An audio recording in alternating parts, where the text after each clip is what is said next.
and it broke my heart. Yeah, it fucking broke me, that. I never felt loved. That's an important thing in childhood. At any point throughout your childhood, you never felt loved? I was walking a tightrope at times. I think I was putting myself in some situations where someone would have found me dead in the morning. The biggest thing I realised influenced my life the most, which I've come to terms with most, I was sexually abused as a 13-year-old by my first coach. How do you recover from grief, abandonment, and sexual abuse in childhood? Welcome to Under the Surface podcast. Together with Original Penguin and Calm, the campaign against living miserably, we're on a mission to challenge the stigma surrounding mental health. Our journey takes us to an important place from our guests' lives, which has helped them navigate through tough times. Tune in as we hear from voices in music, sport, and entertainment who are ready to reveal the private battles behind their public personas.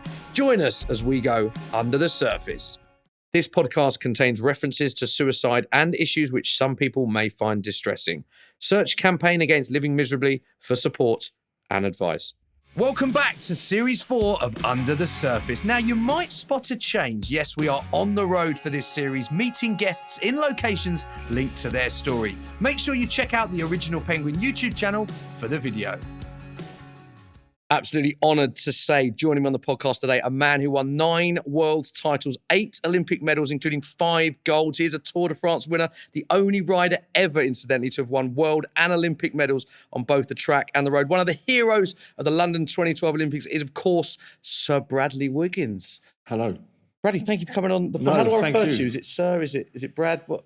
Just call me Bradley. Yeah. Is that right? Yeah, it's all right, mate. Yeah. I've got to say, mate, I've read out a bit of your career. I mean, looking back on that, it's sort of beyond. I was saying this to you off camera before, what you must have even dreamt about. 5 Olympic gold medals. Yeah, it's a funny one. That I was obsessed with cycling as a kid, and I dreamed, and I almost believed as a kid that I would do that, or I thought I believed. But actually, when I achieved it, it felt a little bit subdued and not the same as I imagined it would feel. Really? For various reasons, which I've now worked out, which we'll talk about. Yeah. But yeah, it's when I look back now where I'm at in my sort of journey and my process of sort of recovery and healing from certain things, I come back to a place like this where I started cycling when I was 8 years of age. I came down here in 1988. I have immense pride, I really do. And a few people have helped me with that and realisation of that, because I always refrained from feeling pride with it, or through some sort of fear of becoming too pretentious and too big-headed. Really? Yeah. So I did the polar opposite and pulled back from it. But I've learned that it's more about what I was capable of doing in terms of the process I went through and the application and being able to apply myself to something over a number of years, and deal with the ups and downs and the sort of mental challenges that come with it. To finally achieve that goal, really. Yeah. But I always traded off, or I only focused on the end goal when I won it and how I behaved afterwards, having to be me again. Wow. Which was always the issue. That's just coming back to being me. Well, I can talk for everyone in this room and say we're delighted to have you, honoured to have you on the podcast, but for so many reasons, actually, to talk about, your incredible career, but also you've got a big passion for what we all have a passion for with mental health. I know you're going to share some of your stories. Before we get into that, tell us where we are for people that don't know, and why this is so special to you, because we are taking the podcast on the road this season. So we're at the Herne Hill Velodrome in South London, and this is the home of the 1948 Olympic Games. It's over 100 years old, this place. And it's welcomed anyone in cycling over the years, from Fausto Coppi. There's obviously pictures all are done in the walls here.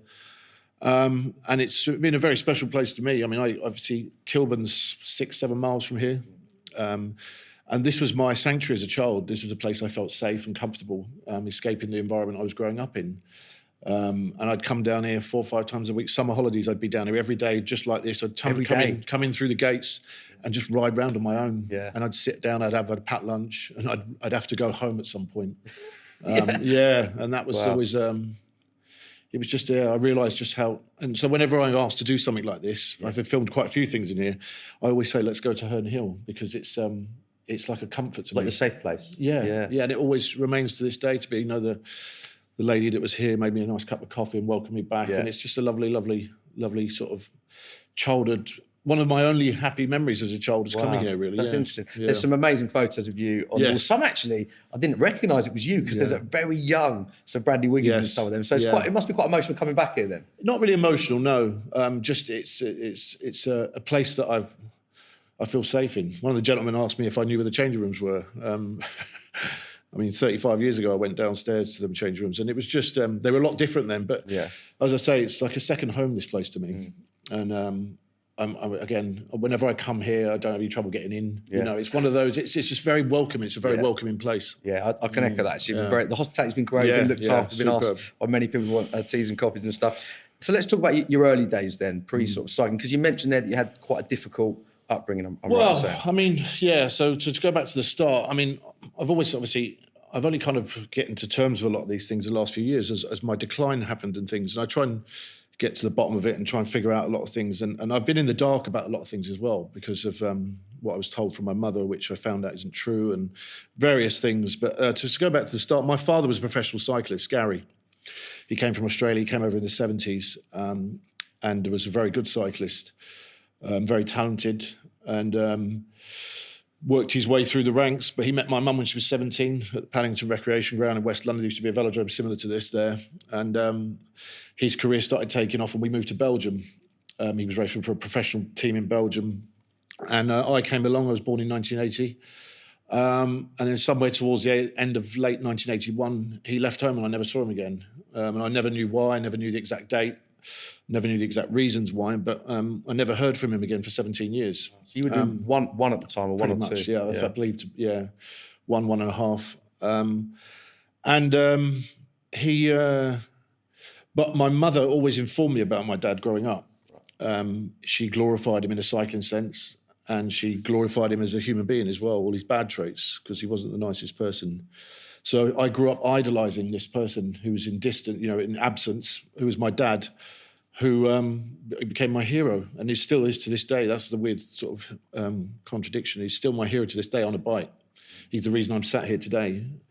But it was a very different story when I met the person. So he, in being told about him growing up, how good a cyclist he was, and I was introduced to the cycling at a very young age from afar. I didn't turn up to races, but I saw the pictures of him racing. My mum constantly informed me about him, what races he used to do. She took me to Belgium to watch cycling. And I was brought down here when I was 8 years of age to cycle, to try it, because you'll be good at it because your dad was good at it. Right.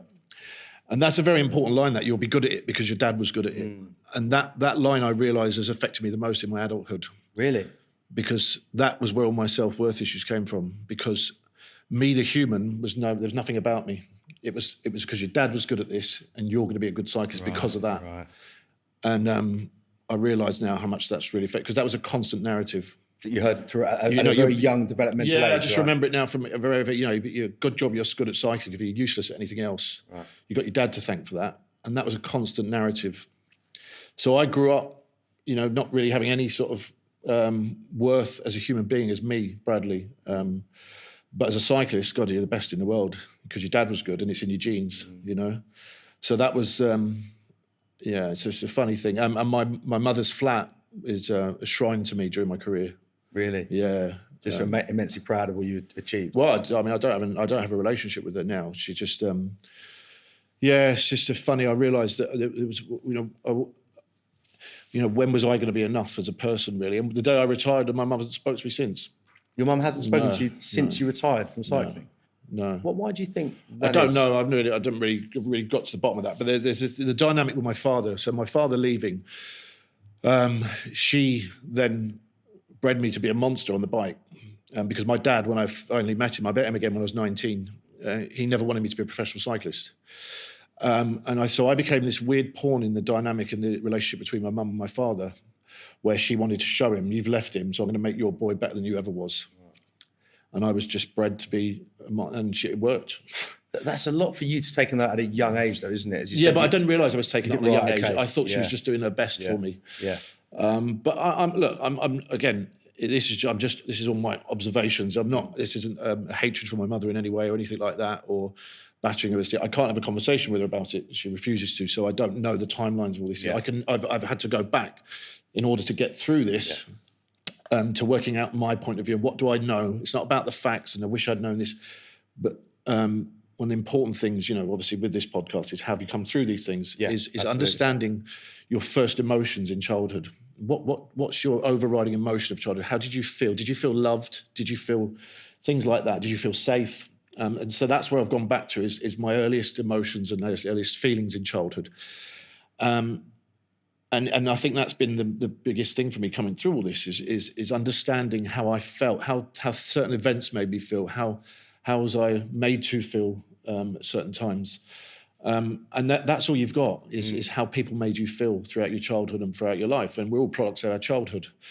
So that's how I've gone back to it. So again, anything I say about anyone else in this, it's not a blame game because that's something I've gone away from. It's starting with myself and how people made me feel along that way. And the childhood is the biggest part of that. You were a product of your childhood, and how people made you feel in childhood, and how you were helped through that, if you were at all, is what you're left with in adulthood. Yes, so that's kind of how that's my kind of way of getting back to it. So yeah. I obviously knew about cycling. My stepdad came along when I was 5. He wasn't the nicest to me. I won't go into that too much.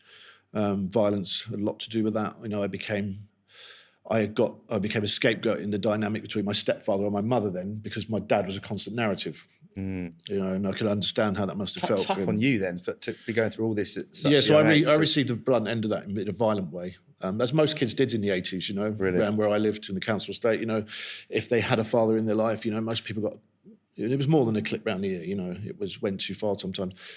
But that made me very non-confrontational in adulthood. That made me very, kind of back down from situations. And I'd fear every Olympic final I did in a confrontational sense. Really? It was very insecure through my professional career. Due to that, you put that down to the childhood. I'm growing up in a violent environment. Violence was a way of life around where I lived. It was violence was a way of getting things solved. And I think that was true not just outside the family home, within the estate. Violence was a form of survival. So I was institutionalized to that growing up, and I. Not really having a male role model who was mine, who had my back, because my stepdad was where I had a stepbrother who was 8 years younger than me. So he was his, and his allegiance was to him. So I was the odd one in the middle, whose dad was being championed within the flat, that this kid's going to be as good as his dad, because that must have made him feel like, it was a very odd dynamic that my mum created, maybe to do the best for me. Yeah, okay. I understand that, I'm not, this isn't, again, it's nothing, she's done nothing wrong. It's just, we all do things in adulthood as a reflection of the things that happen to us. And I understand that now. I just have to understand, as not to blame her, that it has impacted how I am in adulthood. And in positive ways as well as negative, but I never felt loved. That's an important thing in childhood. At any point throughout your childhood, you never felt loved? Not as I feel, not as I define love now towards my own children. Wow. And a lot of that is affection, there was a lack of affection, lack of emotional guardedness within the family for one reason or another. I never got told I was loved by my mum ever. So your mum would never say I love you? No, I'm proud people of would you, say, maybe that's, it doesn't mean she didn't love you. Yeah. You always get those, Yeah. But I'm just saying how I felt. Of course, yeah. Not that it's a bad thing or good thing, but I think it might have helped me at one point. I could have done with a hug at times. Yeah. I was never hugged, really. I went through, obviously, as we talk about down, certain things that I felt I could never tell anyone about because of that, I think, as a result of that. And cycling was the first and foremost all that mattered. Is it growing up? I think that's an important thing to say. It's like nothing else matters. Any other incidents in our life. My auntie, who was very close to, she brought me down here when I was 8. She died when she had just given birth to my cousin. He was 2 weeks old and she died like an adult cot death. She had a blood clot. And I was 18. And I remember that was never discussed. No one ever grieved. No one ever cried.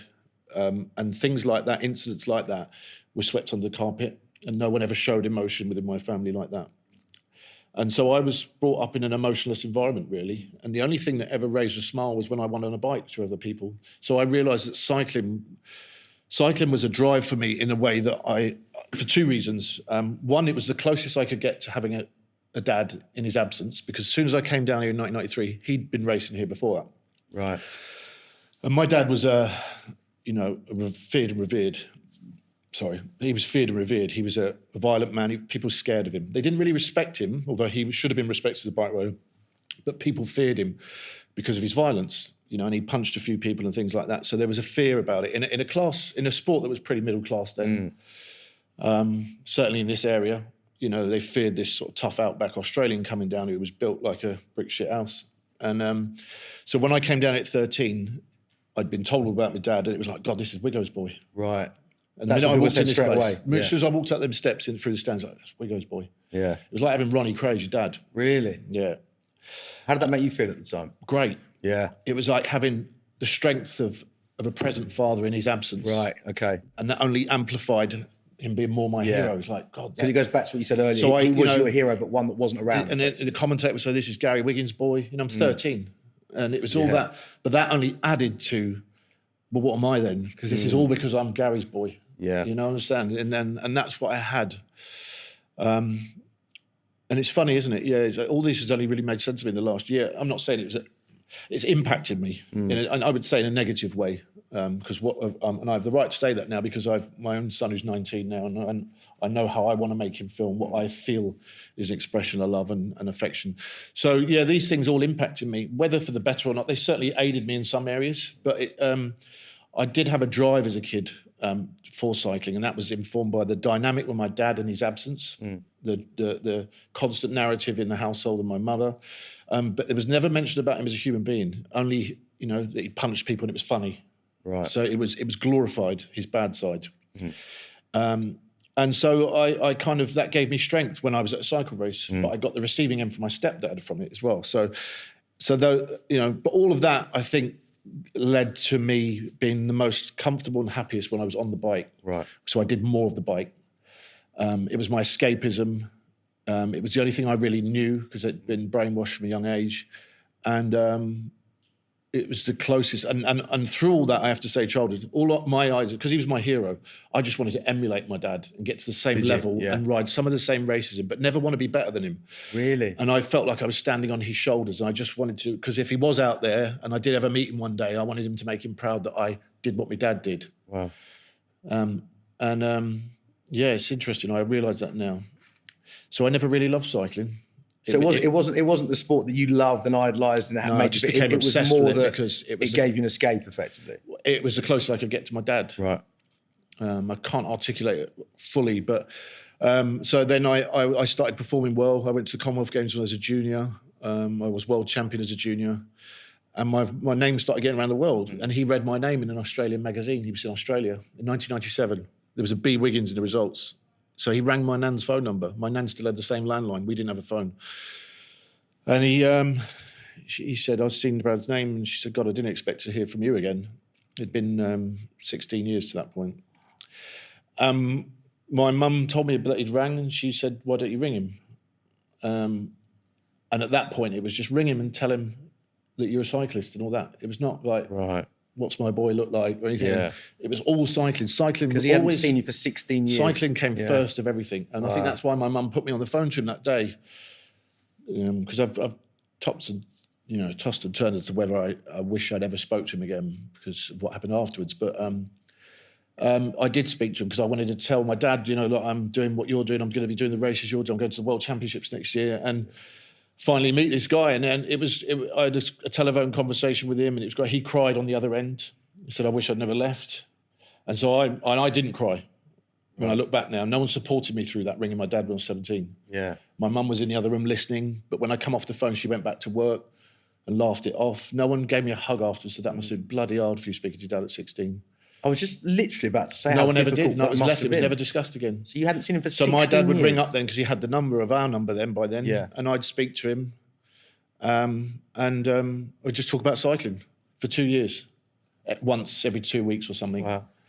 And it was a great strength, I was like, I've got my dad back almost. But when I became world champion, got selected for the Olympics, got bronze in the Olympics, I met him when I was 19 then. He flew to Belgium. I paid for him to come over. And I did my first professional Ghent 6 Day, which was the race he'd retired at. And to do it at 19 was unheard of. You had to be a 30-year-old man. So I was racing against men as a boy. I was that good. And I was shining against men and winning races. And jealousy crept in. He didn't like it. He pulled me to one side. He was drunk, and he said, "Just remember one thing, Brad. You're never going to be as good as your old man was." And it broke my heart. Yeah, it fucking broke me, that. I still remember it to this day. He squeezed my arm, and I realised how much that impacted me. And I really felt let down in childhood with that relationship with my dad from my mum. My mum to this day has never spoke about that with my dad. And then, I slowly didn't want to talk to him after that. When he went back to Australia, I was scared of him. And he would try and ring me angry, why won't you talk to me, this, that and the other. And I slowly drifted it off, didn't have my number eventually. And then he got murdered in 2008. And that was the end of that. And part of me was glad he was gone, because I had kids of my own by then. I never wanted him to meet my own kids. But my mum never discussed it with me ever again. And I felt a bit let down in childhood over that whole issue. I think I should have been supported more. Combined with that, now I found out that my nationality was lied about and everything. When you say lied about, that was your I was born in Belgium. Yeah. And I was born in Belgium. Yeah. But I was told I had a Belgian passport when I was a kid. I found out since we left the EU, I tried to go and get it so I can get into the borders quicker. I found out I was never had a passport. I was actually an Australian national till I was 9. I was on my dad's passport. You never I was knew on that? my dad's passport till I was 9. Okay. And I was an Australian citizen till I was 9 years of age. My mum wrote to the Home Office because I had to go and get all the paperwork. I found out at the embassy my mum had lied to me. She obviously, again, I keep trying to give her a pass here. She must have had good reason to, because obviously, I'm glad I didn't grow up with my dad, because that would have been disastrous.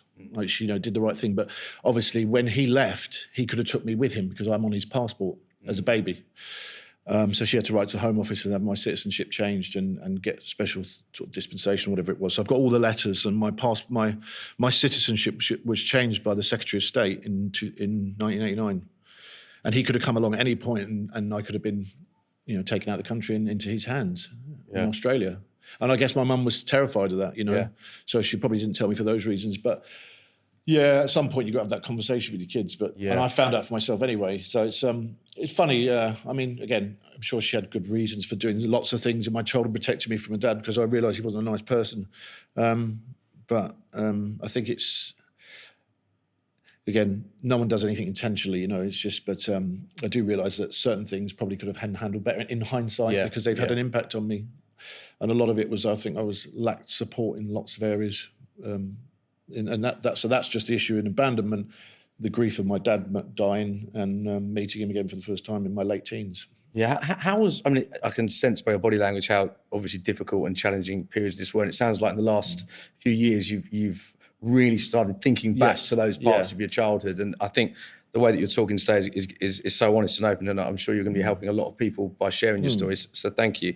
In that time though, with your dad, when he wasn't in your life, it's interesting you're saying he was your hero, but he wasn't around. And then he was back in your life. For him then to only be interested in cycling. Yes. And then when you achieved what you did, for him to say you've only got it from me, was that one of the hardest things to digest? That's a funny thing. But it was, because, and that was only my perception of what it should have been like, how this story was going to play out growing up. And when you haven't got a dad growing up, you paint a picture of what this is going to be like when you meet him, and this rosy vision. And I think that's the only thing that keeps you going.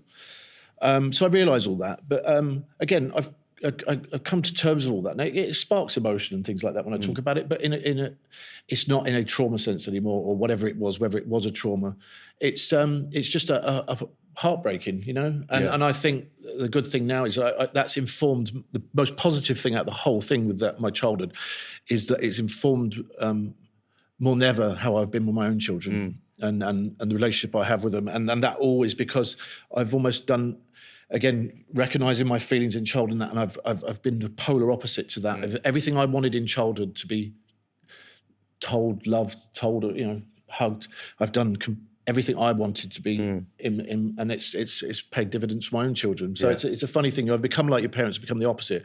So from that point of view, it's been, that was the most important thing. Is not dwelling too much on the sort of heartache of it and never really getting anywhere. I don't let it inform my life going forward. I think that's the most important thing to say. I can talk candidly about this, and it's not for 1 minute am I stuck in the past with this or still being eaten up by it. I've just got everything in order, but at some point I can't let it informed the rest of my life. And that's been one of the biggest things in terms of a healing process is putting it all in order. And you may never know the reasons for some things, or why some things happen, or why someone didn't do this, or why someone lied about. You could go on for years. If you don't know by now, then there's a problem. So you don't need to go searching for the next 40 years. Yeah. Life's happening in front of you as you speak. But that going back to what I said before about focusing on the emotion. What were the emotions? How did you feel in childhood? Focusing on them and then understanding them, and obviously passing on to my own kids everything I wanted in childhood, but leaving it there. You can't change. You can't go back. But I think one of the things that brings people down, and it brought me down for a long time, is being stuck in that. Why or the unanswered questions. You mean? Yeah. But at some point, you've got to get on with it. Yeah. And I think that is easier said than done. Yeah, but it's and obviously when I retired at 36, cycling had been a great distraction for all these things in my life. I had 25 years of riding a bike professionally. Didn't have to do anything. I had everything done for me. So when I retired at 36 after Rio, and I had to go back to being a normal person, who was I without being Sir Wiggo? I didn't know, because since Dot, you're this going to be a great cyclist, But who are you, the person? What are the characteristics about you that people love, and that you've been told your whole life, but you have to be selfish as a professional athlete. You are a selfish person, Brad. You're doing what you're doing. Yeah. So you have all these misconceptions about yourself. But who am I at the core of it? And I've had to learn that, and it's like starting all over again. Without having a mother, without having a father in your adulthood going, but you were, if you try and do, could you? Anything I tried to do is like, if you did a degree or something, it's like, you can't do bloody degrees. If you can do a degrees, good job, you're a bloody good cyclist. I don't know what else you'd have done, And it was that constant narrative I realise now is that put down, That affected you a lot, yeah. Well, but I tell you what it has done. It's been a fast track to knowing who I am since I have retired. I've never had therapy. Never once? Never once. I need to work this out for myself. Right. And I'm a very complex person anyway. I got described by the Times newspaper as the most complex sportsman someone had ever interviewed. Really? But complex is not a bad trait, It just means you think about things a lot, and I have to get things in order. And it's not to put therapy down or anything like that. I mean, I've been in some bad ways at times, but it's I've had to figure this out myself. And I again, it's going back to one of my traits of finding out this is one of my characteristics of me as a person, which no one ever told me about, which I realised I thought left when I retired cycling. I thought I left that with cycling. But my own son told me, he goes, if you could apply the same application you apply to your bike, thinking about training sessions and watts and how to execute an hour record on the track and go within a couple of watts each way of per lap and time. And he said, Dad, you didn't just leave that cycling. If you could apply that and find ways of applying that into your own life and being on time for things. I used to be terrible at being late for things. But I was never late for training. I was always the first one there. But when I retired, I'd be like 3 hours late. I couldn't keep time and, just things like that. So it's. And your son said that? That was what your son said to you? Wow. Yeah. Yeah. And he says, you've got such a drive for cycling. It wasn't a drive for cycling, it was a drive for the application, to apply yourself to something in order to, how do I do the hour record where you need to average 450 watts for 1 hour, break it down, so train to the demands of the event for 4 years out. Wow. And it's just not about riding around because you're so talented. It's like, break it down, and I've done that in my own life, and I think it's been, saved my life, working out why was I a good cyclist? Not because I was always brought up, it's because your dad was good and you've got it in your genes. It's simple as that. Because your dad was good, you were going to be a great cyclist. It was more about you, my son said. It was more about you. You were meticulous at what you did. You thought about it. You were self-critical. One of the most self-critical cyclists, the team always said, and because it wasn't about you've always got a down on you. So it's not, I would just never be content until I knew it was perfect. Was it attention to detail as well? Yeah. And so that's kind of, it's nice, It's funny how we've gone through this conversation where already my mood has picked up talking about the positives of how I've come out of this. Yeah.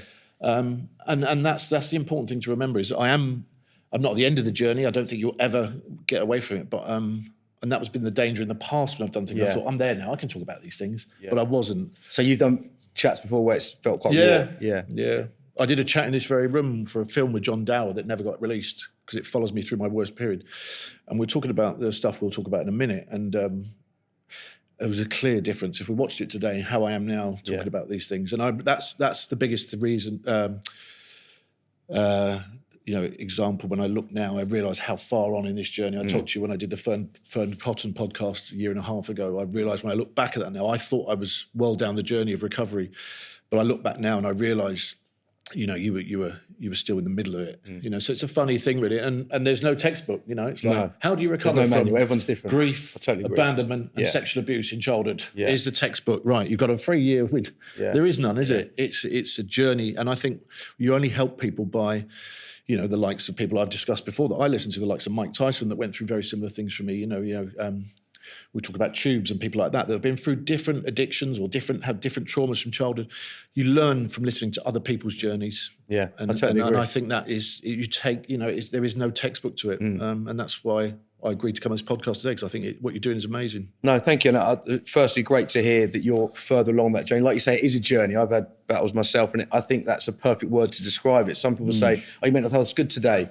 Oh, glad that you're better, but it's not. It's a constant journey. Just because you're good one day doesn't necessarily mean you're going to be okay the next day. So I think the way that you describe that is perfect, and it's great to hear that you're further along that journey than you were a year and a half ago. One thing I wanted to pick up on there was when you were talking about getting into cycling. We didn't talk about what the perception was like from where you grew up, because you grew up in, is it fair to say, quite a rough council estate area? And you were going out in Lycra on a bike. So what was the perception like from your neighbours, say? Was that challenging as well? No one ever saw me come in and out. I was always sort of, I'd sneak in and out. I'd wear a tracksuit over my Lycra because I had a knife put to my throat one of the days I was wearing Lycra. Did you? Yeah, I mean, I'd come down here. For what reason, sorry? Wearing Lycra, the bigotry. Can you imagine a kid in Lycra in a council estate? So someone put a knife to your throat because... Well, I was going to get my head kicked in, but it was a broken Lucozade bottle. I always say it was a knife, but it was a sharp object. It was a broken Lucozade bottle. There used to be glass in them days, you remember?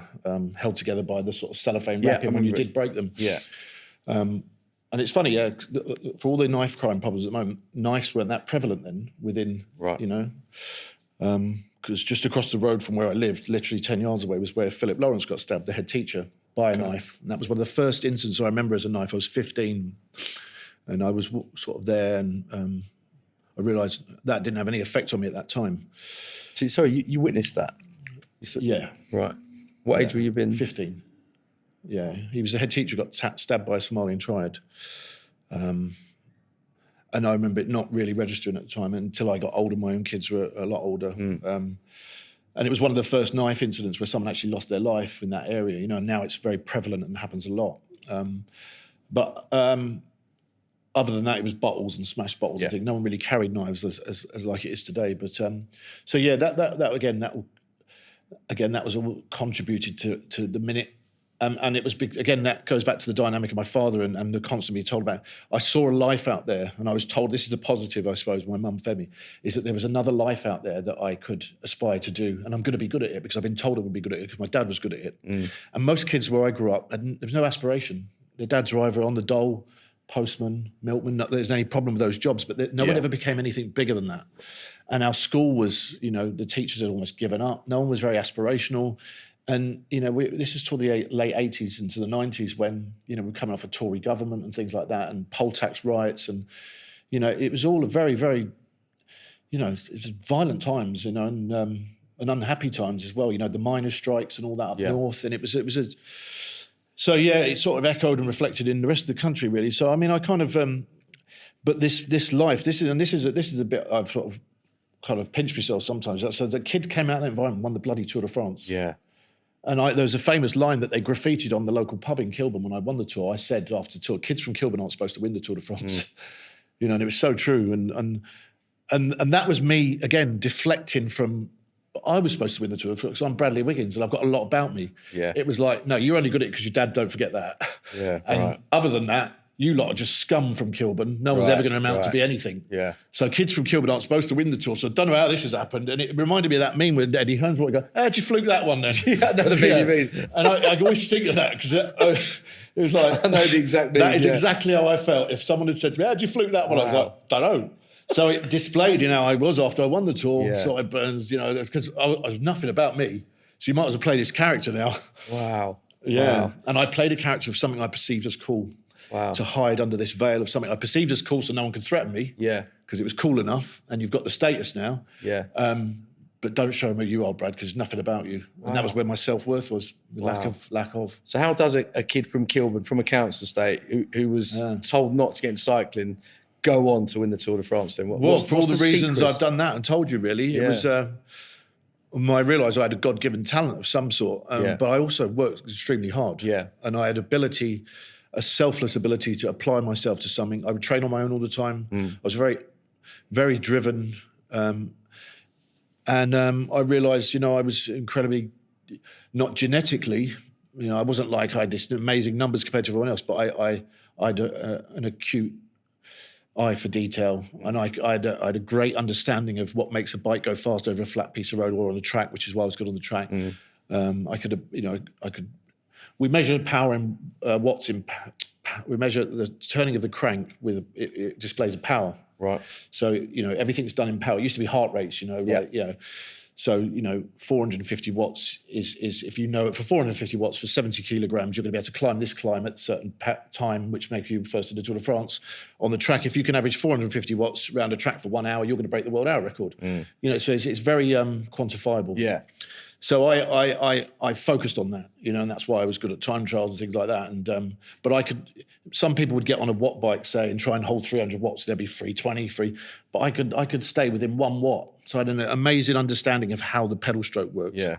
This getting a bit off track. Did you enjoy that part of it? That technical I just had aspect? this. I don't know why. I just had. The only thing I compare it to, because I rode a little bit when I retired, is the understanding. Some blokes would make a boat go faster in water than.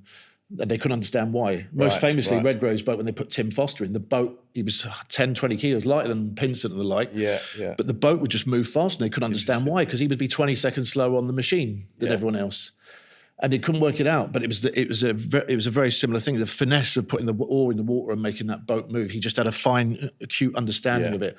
And I did on the bike, of being able to pace judge, pace myself within. And pace judgment's everything in something like an hour record or a time trial pursuit. So anyway, that was that. But it was. Again, I'm starting to talk about myself now in what I was good at, and don't see a problem with that anymore. Without me associating it with ego. But as you should, though, because of all the. I know, but your careers. I'm just coming to this now. Yeah. 10, 12 years ago when I won the Olympic Games, I wanted to deflect from that because I didn't have the answers there. What can I tell them I'm good at? So I did what I did at school. I performed and played the character. Yeah. When I won Sports Person of the Year, I pulled out 2 weeks ago. Yeah. So I don't want to do this. Wow. And they said, no, you got to do it. It's going to look terrible for you. So I put the best suit on, fancy suit, silly barnet, got drunk before it went up, started, Sue Barker was going to interview me. Right. And so I messed around and tried to deflect from the severity of the interview because I was like, I don't know what to say here. Right. When she says, what a performance, Bradley. And I was like, I realised that was my self-worth. So I'd be funny and call her Susan and laugh and make a joke and deflect everyone. As soon as I came off the bike in London 2012, I'd sit in that throne and take the moment. I did the V's and things just to make everyone laugh and deflect from it. When I got the gold medal in Rio, the last Olympics, we went up, 4 of us, and the national anthem was coming on, and the TV cameras came on me, and I could see my head in the stadium. Yeah. So I pulled my tongue out during the national anthem. And I got hammered for it afterwards because I wasn't taking it seriously. But any time the focus and attention was on me, when I stepped off the bike as me, the person, I didn't feel worthy enough. Really? Yeah. And I realise now that all stems from no one ever told me, that I was enough as me. Forget cycling, forget all that. You're just enough as a person. And I tell my son that every day. Wow. Forget cycling, you're just enough. I bet you got an amazing bond with your kids because of all of that. You raised an interesting point there about when I said why you got to where you were, because as I say, what you achieved is stratospheric, what you achieved on the bike. And you said God-given talent, but also that ability. We hear so many sports that passion, that drive, having it, that mental strength. How important is that? Because so many sportsmen and women talk about that. There must have been cyclists you've known that had loads of ability, but didn't have the application you've had. Well, I hear that so often. I think the drive came from adversity. Right. Yeah. And there's a bigger part of this story as well, which we'll touch on in a minute. I mean, I don't know when you want me to tee it up, but the biggest thing that happened to me in childhood was the biggest thing I've realised influenced my life the most, which I've come to terms with most. I was sexually abused as a 13-year-old by my first coach. Now, I met my first coach when I was 12. I watched the Olympic Games on telly. The Barcelona Olympic Games was on. Chris Bourman won on the Lotus bike, the famous Lotus bike. I watched that. And that was the day I took up cycling. My mum made me watch it. I was inspired by it, and it just captivated me. And I thought I'd love to do that one day. 12 years later, I won that event with Chris Boardman trackside in Athens. It was my first Olympic gold. But my mum wrote to British Cycling and said, my son wants to start racing now in late 1992. And they wrote back and said, there's racing on the Hayes Bypass. Now, we went down to the Hayes Bypass in West London, out near Heathrow. It was shut for 6 years. You said racing up and down it. That's where my first ever race was, on the Hayes Bypass. Wow. And as soon as we arrived, my dad used to ride for a club called the Archer Row Club in West London. And the Archer Row Club were at this race. My mum hadn't seen them for 10, 12 years since she was going to race with my dad. And the same people were there. The guy that ran the club, Stuart Benson, was there. And she said, Linda, how you doing? And she went, this is Bradley, Gary's boy. And he went, Wiggins boy. Does he want to join our club?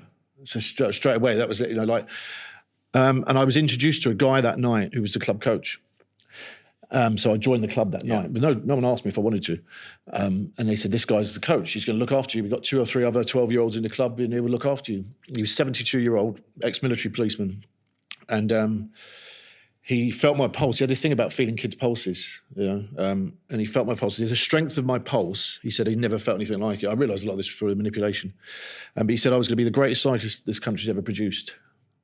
And I believed him. And he used to tell everyone this, wherever we went, he would tell people this kid is going to be special. But people knew I was special because I was Gary's boy. Plus I was obviously performing on the bike. It was like, this kid has got something. But I was oblivious to all that. And I believed him, but he was the one who made me feel, because it wasn't because of my dad, because he didn't really know who my dad was. He wasn't involved in cycling. He just saw an opportunity to come into a sport where there was lots of kids around. And he was the first person who never kept touting my dad. It was like, no, you are special. Forget your dad, you're special. So that's something you hadn't heard previously. Never. Yeah. So I believed this guy. So he had the biggest impact on my life. The contradiction was he made me fall in love with myself. But he also sexually abused me for 3 years between 13 and 16. And because of what he was saying, that's why he got away with it. Because the absence of a dad, because I was in this club that he was the coach of, and I was following the footsteps of my dad, and it was all about Wiggins boy. I felt like I could never tell anyone. And that's why, it's a strange thing. It really fucked me up, that did, in latter years, I'm okay with it now. It still evokes emotion and things like that. But when I came out about it, it was something I felt I was at the stage I needed to come out about it, because I'd held it in for so long, and it was the one thing I'd got to the point where I realised it was impacting and informing me in my life. Really, I needed to go public about it, because I felt like I was living a lie with that. Yeah. It kind of was the hardest thing I ever did in coming out about it, because it played out in the tabloids, and then it got messy, because it became apparent that lots of the other coaches when I was 13, which I don't know, also knew that was going on. They'd all heard the rumours. So other people, the coaches at that time that were also looking after me, said that Brad did try to say something to me when I was 16. I don't remember trying to say something to this coach when I was 16. And obviously everyone had heard the rumours, and it was that same old thing. And that I think that hurt more than anything, is that I didn't tell anyone for years, because I didn't think anyone would know, but lots of people did know, and they'd all heard it, but no one. And I had messages from ex-club mates in recent years saying, oh God, looking back, we should have all done more to protect you, because we'd had sort of all had an inkling. This is all 30 years on, and I realised none of that helped me. No. How frustrating is that to hear that other people actually knew? Well, it broke me, and didn't say anything or help. Yeah, it broke me. But I realised, that is, and again, but by coming out, it was the start of my healing process, because I spoke to lots of other people that have been through this. 4 other people came forward that also happened to be with this coach. I thought I was the only one. Oh, it's the same individual. I thought I was the only one. One of them was my club mate that we went youth hosteling in Devon together with this gentleman, and it happened to him there, and I never knew it happened. So both of you were being groomed, but neither of you knew it was happening to each other. No. And it's been amazing. And his brother, it happened to 2 brothers. It had happened to 2 brothers as well. Neither brother knew it had happened to them for 30 years till I came out about it. So it sparked a domino effect. And we're all mates again now after 30 years. Yeah. And then it's lovely meeting other people that just understand and believe you, And I think, it was swept under the carpet, and many can't talk too much about it, but it was certainly swept under the carpet higher up with funding. because obviously funding was looming for the London 2012 Olympics and things, and the last thing anyone wanted was a breakdown in safeguarding. But it was catastrophic, and we've seen it in other sports, haven't we, with football and the like. But you know, I'm not going to get too into the sort of the negatives and all that. I'm championing and celebrating where I'm at now on that journey, and it's the best thing I ever did. It's been my healing process is coming out about that. It will always be raw. I don't think it ever leaves you, but I can talk about it now in a very articulate sense, and that I know where I'm at in that journey. I truly know where I'm at in that journey now. I will never be healed from it, but I tell you what, the biggest healing process has been, if I'd never talked about it, I would never met the other victims. And it's been one of the best things I've ever done in my life. Wow. And that's an incredible thing to say for someone that has achieved I think it's so the thing much that held me back the most in my life. It was where all my self-worth issues came from. I wish my dad was around to kill this gentleman. I wished I'd never started cycling, because if I hadn't been taken down that day to start cycling because I was Wiggo's boy, I would never have met this and it would never have happened. And it's just this sort of sliding doors. I could dwell on that all day and wonder and hope and wish this, that and the other. It happened. I would never change a thing now. I can honestly say I wouldn't change a thing. It's maybe the person I am today, and I'm glad I'm the person I am today. Sitting here having a conversation like this with you, being able to talk as candidly, in the hope that one person will listen to this that have been through very similar issues, in whether it's an abandonment in childhood, whether it's with a emotionless upbringing with parents, whether it's an absent parent, whether it's reunited with a parent when they're into their late teens or whatever, whether it's grief. My dad got murdered. I never went to the funeral. Unanswered questions. Their lack of people's insecurities about how they are as a parent with their own children. We all do that as men, don't we? We always think we can be better. Someone will resonate with the part of my story. And if I'd never won 5 Olympic goals and won the Tour de France, I would never have the platform to talk about these issues. So, and that's really, really cathartic for me as well when I hear that it's helped someone, because I've been helped by listening to other people. And I think that's the biggest thing we can do.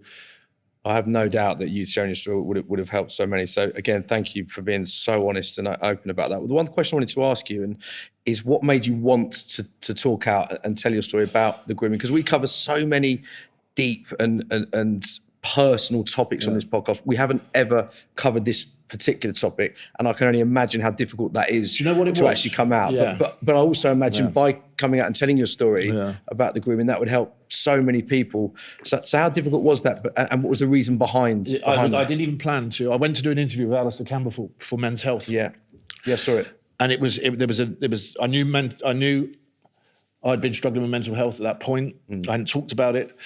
I knew Alistair Campbell was quite a big advocate as a bipolar sufferer. And it was the first interview I'd done which was non-cycling related, but about life. Right.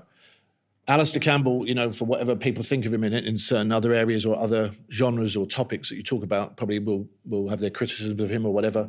But from a mental health, as a bipolar sufferer, I hadn't planned to talk about it that day.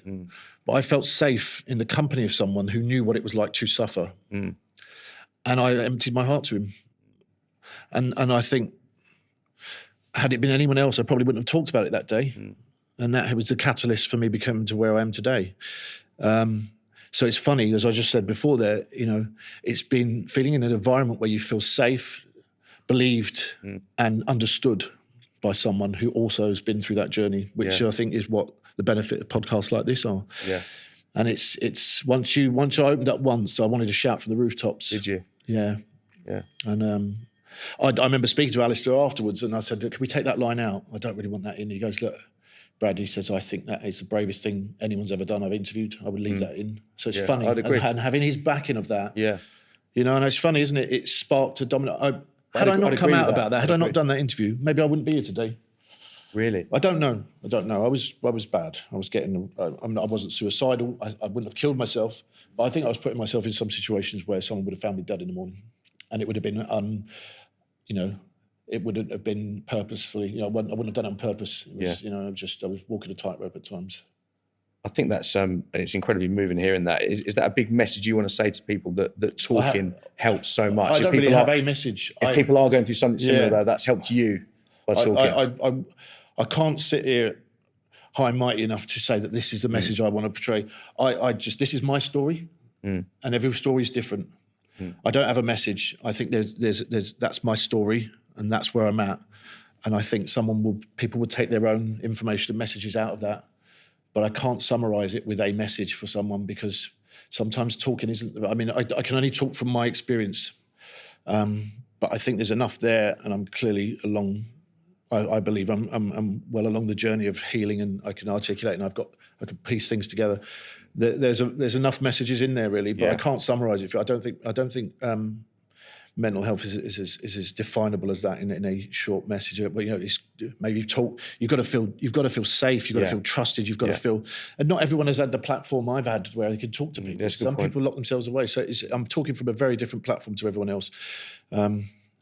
But it's been beneficial to me, and I've watched some of the other footballers who came out that were on SAS and things like that. Some really powerful stories. Yeah, saw that.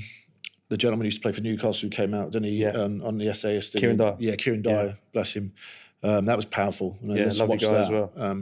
And so, and I could understand his pain when I watched that, So things like that. And Mike Tyson, he was sexually abused when he was 9. And watching the pain in his face and how it informed him as a person, the anger he carried with him, you can understand. So that's been my, so that's they've given me the encouragement as sporting stars, if you like, that have a public profile to say, it's okay to talk. Yeah. I think you'll be doing exactly the same by sharing yours. Interesting you talk about Kieran Dyer there, and also talking to fellow cyclists who were also groomed by the same individual. Did you find speaking to people who'd been through something similar a positive way to talk about it and to understand what not from that point of view. I'm not that far down with that. I talk on text to one of the other victims quite regularly now. We keep planning to meet. We were good mates as kids. I haven't seen him for 30 years. But there were things that happened to me when we were in those youth hostels. There was only 3 of us in this youth hostel. Me, this other lad who was 14, and this gentleman. Wouldn't be allowed today. You would not be able to stay in a youth hostel in Dorset, mid-Dorset, with a 72-year-old man on your own in a communal dormitory. And he's validated things to me that I'd always thought. I thought, do you remember that night we were sick? I had this noodles I was talking to him about the other day. So this is going into detail. I said, do you remember that? Because we didn't want to eat the food that he was cooking for us. So we ate these noodles that he'd brought, this other gentleman, my mate. And I was sick after the noodles. Right. And I know that I've always thought for 30 years that was odd, because I was just randomly ill. And I reckon I was drugged. This guy was drugging us as kids, But Dominic wasn't, but he was sick the night later. We were both sick that week from eating. And I reckon, and I remember this coach who got the real arse that we wouldn't eat his food. And he hovered over us while we were cooking it. And we were drugged. I know we were drugged. But he's the only person who could ever, he said, I've always thought that as well. He's validated that to me for the first time in 30 years. I've never said that to anyone else, that. But that's the kind of detail and the kind of things that these guys were doing. And it was insidious like that. So there's not one incident you go, I wish I should have told someone about that. Right, yeah. Another incident, is the only other incident I'll talk about is, because there's so many, I think up to count, I had 36 incidents. But the other one, the minor one that started there, which were all very similar and all very escalated very quick. But he would have us two in the showers, showing us how to clean our scrotum, because that's quite an important area when you're riding a bike, because it can get infected, saddle sores, because you're riding a bike. So on the basis that this is what you need to do as a professional bike, you need to look up. But he would hold our scrotums and show us the particular scrubbing method. Now, I realised as a 13-year-old boy that is for a 72-year-old man. But on the basis that this is what you need to do. And there were lots of incidents like that, waking up naked and not going to bed with pajamas, waking up naked, but not remembering waking up in the night and taking them off. But so there was a lots of that. It's very, very, very, very fucked up. But again, I don't mind sharing those with you, because it's not something that's painful. It's just they've been recently validated to me, because the other gentleman remembers them as well. That I always thought that as well. First time in my life, someone's actually validated that to me. So it's from a point of view, that's something I can now divulge to something like this, because. I'm further along the journey through validation of someone else. I hope that makes sense. It does make total sense. It's interesting you use the word journey, because it is. All of this is a journey for you, isn't it? Very much. And I don't know what the end of the journey is. I just know I'm on a journey, and it probably will never leave me. I might meet another 10 people in 5 years' time that also, you just don't know. I do not. If something happens, but it's all positive. Everything that does happen is a positive now. I do view it like that. I see the world in a positive light. Yeah. Not everything, oh God, imagine if, oh God, that's all you could see things in a negative way, and I did see things in a negative way a lot. So, oh God, what else that's all I need now. Something, God knows what else is around the corner now. Everything that comes out now from having come out about that with Alistair Foley is only a positive. And it's nothing. I see the world in a much brighter place now. Yeah, that's good. That's good to hear. Yeah. I can't talk about a journey with Sir Bradley Wiggins without asking you about 2012, because that's a massive part of your journey. I mean, winning the Tour de France, then winning Olympic gold. I look back at that period and I think of you as one of the most famous individuals in Britain. Yeah. Not as you were more than a cyclist then. I know. You were on stage with Paul Weller. I remember people selling Wiggo sideburns. There was the face mask. Yeah. It was like mad. Wiggo mania went crazy. But that wasn't me. That was the veil. So That's why people fell in love with it. How was that period for you? Because it must have been just but crazy. It was mad, and I amplified the character by doing things like that. You've said character a few times now. Yeah, what's a character? I was never a mod. Because I thought of you as this cool. You're never a mod. No, just a good job it wasn't a goth, isn't it? I adopted a character and a veil that I perceived as cool from the music I was into. Because my perception of you I was fooled the world. This is the coolest guy who's into his indie music. Yeah, drinking a beer after he wins Olympic mad, gold. isn't it? Everyone wanted to be you, and you were super confident. That's not you. Yeah, no, it was a veil. That was a Wow. way of surviving in public and displaying it. But I took away, again, I look back now, I created this perception that I took away from what I was actually really good at. And I didn't know what I was good at. I did that because I didn't want to, I didn't want to be stood on stage, asking, what is it? What drives you every day? I was like, I don't know. Because I'm Wiggo's boy. I didn't know the answers then until I stopped cycling to find them. So it's really interesting. But I think we all do that. I'm not the only one. It's not like, God, he fooled us. It's just, we all do that in every walk of life. Yeah. It's just, we all play characters at work and environments. We were talking before, weren't we? We don't want to give too much away, That also, because I didn't have much confidence as a person, self-worth issues, I played a character pretty bloody well, didn't I? I was going to say, for someone I would never know. I played guitar. I learned to play guitar as a kid. Yeah. But I never saw that as a skill because no one ever said, bloody hell, you can play guitar. Yeah. That's amazing that you've self-taught to learn to play a guitar, Brad. It's like, what do you need that bloody thing for? You're going to be a cyclist. Yeah. Do you know what I mean? It was mad. I spoke French, learned French when I went to France. Yeah. I speak fluent French dialect. Do you? Yeah. Wow. But no one's ever said, that's a really good skill. That is a really good skill. In later life, it was like, yeah. But it was no one ever told me what I was good at. So it played, So anyway, because I play guitar, and I was a bit of a mod, or appeared to be, Weller asked me to come on stage with Hammersmith Apollo. And I came on and played 3 jam numbers at the end of the night. 2 nights after won Sports Personality Year. Wow. I went off and went, how'd you fluke that one then? It was like that again. Everything I did, it was like, how'd you fluke that one then? I was like, fuck knows. But I'll go along with it. But you just said that you've won gold, you've won Tour de France, won Sports Personality. Then they started calling me the mod father. They did, yeah. On stage with Paul Weller. I'm not even a fucking mod, it was like... that was it. It was just Tell mad. me about your life, though. Was it just funny? crazy? Yeah. Was it just crazy? It's crazy, yeah.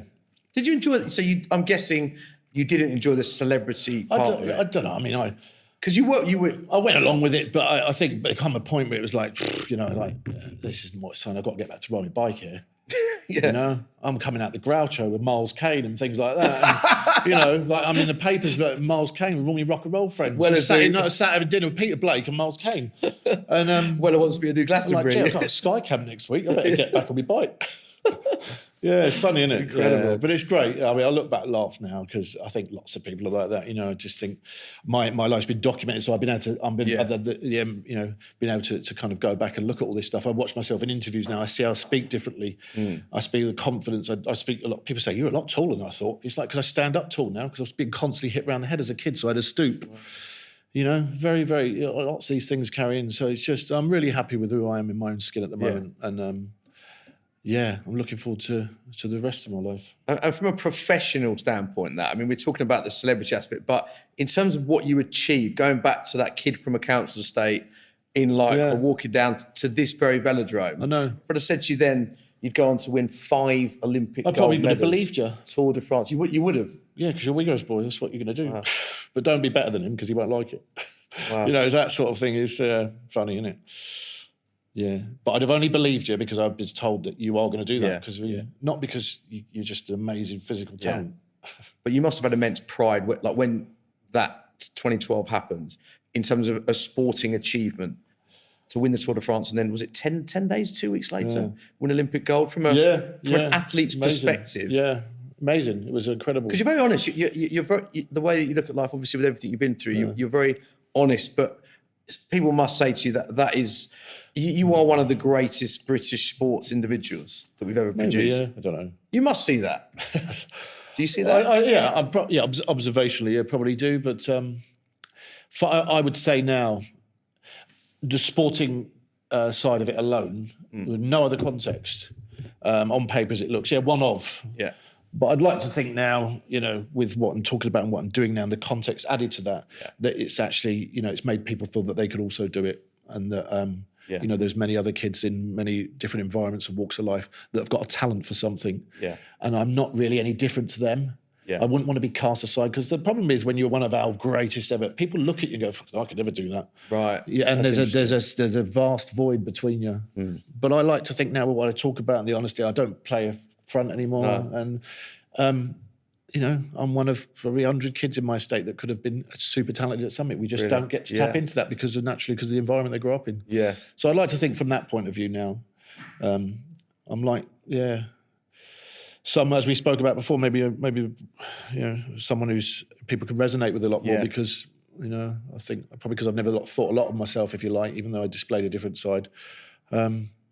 I've realised, and I've never really lived in Monaco, and people sort of think he's just like a lad next door, and I amplified that probably that perception a little bit, but it's just great. I'm happy being me, and I like to, just maybe finish it off. I listened to a Noel Gallagher song yesterday, and he said, "You got to be yourself. You can't be no one else," and that's who I am today. Wow. Mate, what a podcast that was. Powerful lyric. Yeah, tell us. It is, though, but I was an Oasis fan as a kid. Same. I was driven by that. Yeah. 1994, I was 14 years old, coming up here, rock and roll star. I lived my life in the city and there's no easy way out. Yeah. That was my life, Yeah.